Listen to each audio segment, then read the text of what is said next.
नमस्कार दोस्तों, मैं डॉक्टर हिमांशु शेखर आज राम कथा की कुछ विसंगतियों के बारे में और कुछ नहीं सिर्फ एक विसंगति के बारे में आप लोगों का ध्यान आकृष्ट करना चाहूँगा। 22 जनवरी 2024 को रामलला अयोध्या में विराजमान हो गए, उनकी प्राण प्रतिष्ठा हो गई है और उसके बाद आज आगामी गणतंत्र दिवस की पूर्व संध्या को 25 जनवरी 2024 को मैं आप लोगों के सामने अपने विचार रख रहा हूं। आज टीवी पर शबरी के प्रकरण का जिक्र कुछ राजनीतिक दल के नेताओं ने किया और उसमें बार बार इस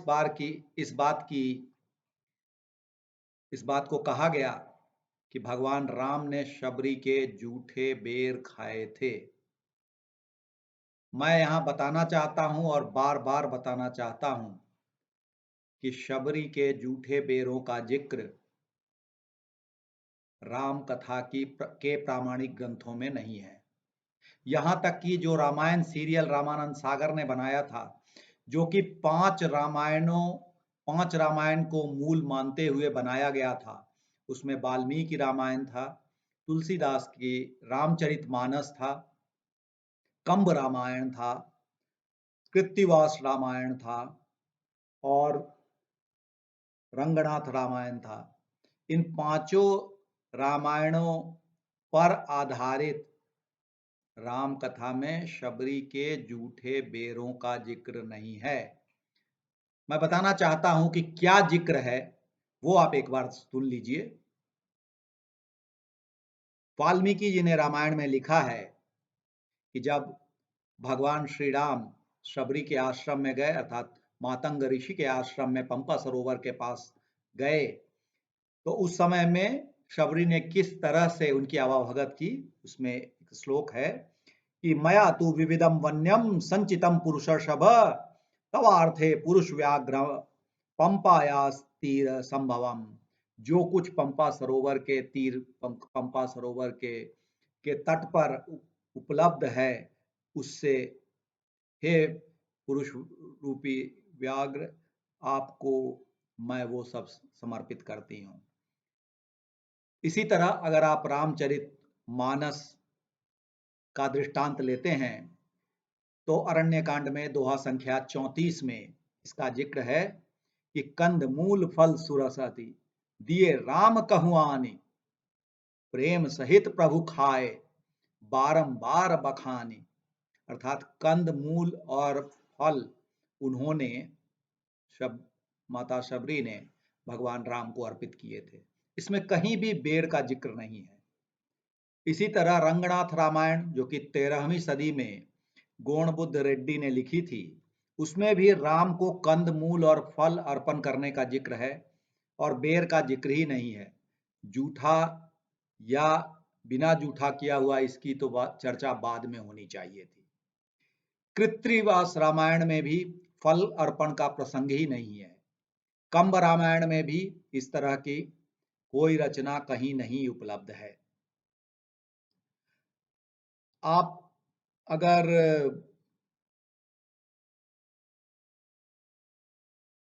कुछ ज्यादा शोध करेंगे तो आपको ये दिखेगा कि ये घटना कहाँ से राम कथा में जुड़ गई। तो एक दृष्टांत मिलता है कि ओडिया के बलराम दास ने के दांडी रामायण में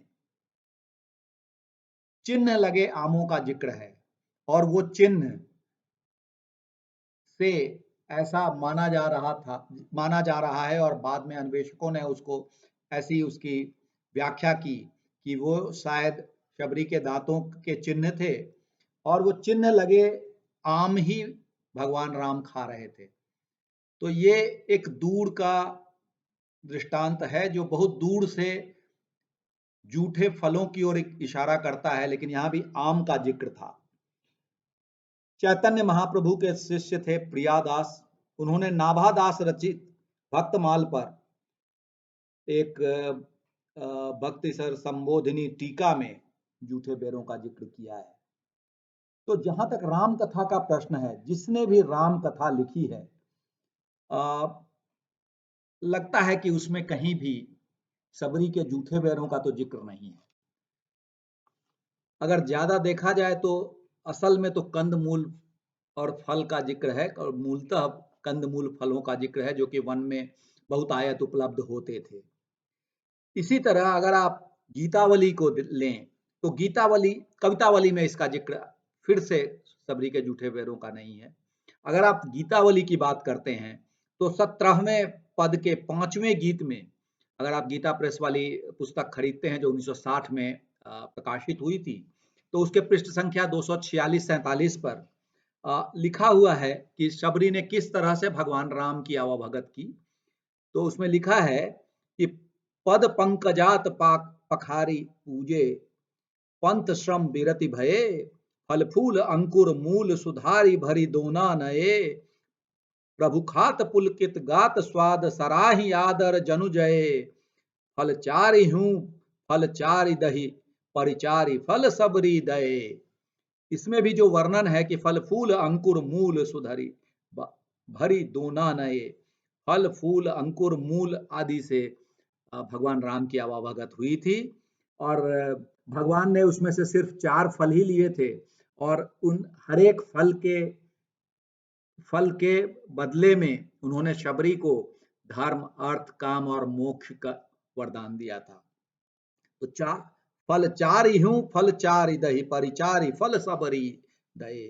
तो शबरी को वैसा ही 4 वरदान उन्होंने दिए, ऐसा गीतावली में इंगित है। तो आप अगर राम कथा को देखेंगे तो शबरी के जूठे बैरों का जिक्र कहीं नहीं है।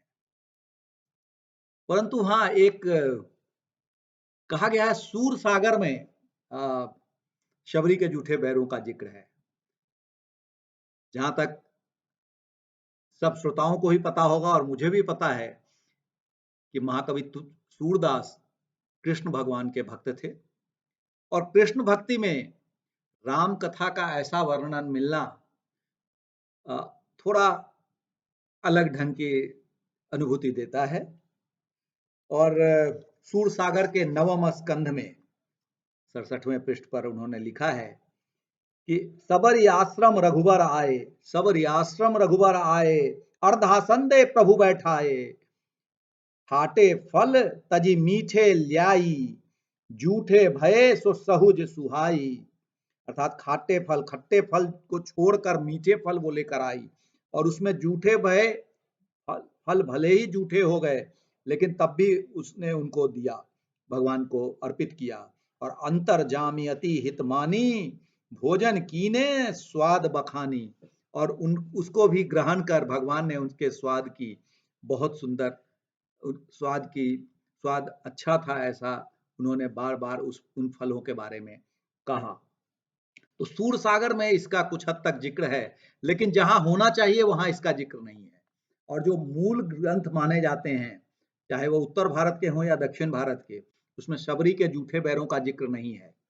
इसलिए अगर कोई भी इस तरह की बातें करते हैं कि भगवान राम ने शबरी के जूठे बैरों को ग्रहण किया था, तो वो गलत है।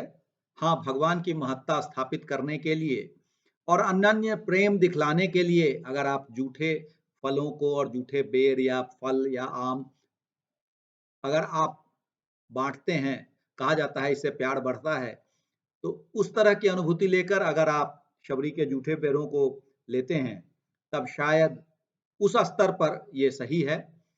लेकिन प्रामाणिकता के आधार पर अगर आप ऐतिहासिक या प्रागैतिहासिक साहित्य या हमारे धर्म ग्रंथों को देखें, या हमारी राम कथा के जो प्रामाणिक ग्रंथ हैं उनको देखें, तो उनमें आपको शबरी के जूठे बैरों का जिक्र नहीं मिलेगा। तो दोस्तों, मेरा फिर से ये कहना है कि थोड़ा इस तरह का जो विसंगतियां हैं, इस तरह की विसंगतियां हैं, उस पर थोड़ा विचार किया जाए और एक प्रामाणिक संदर्भ ही लोगों के सामने उपस्थित किया जाए। धन्यवाद दोस्तों।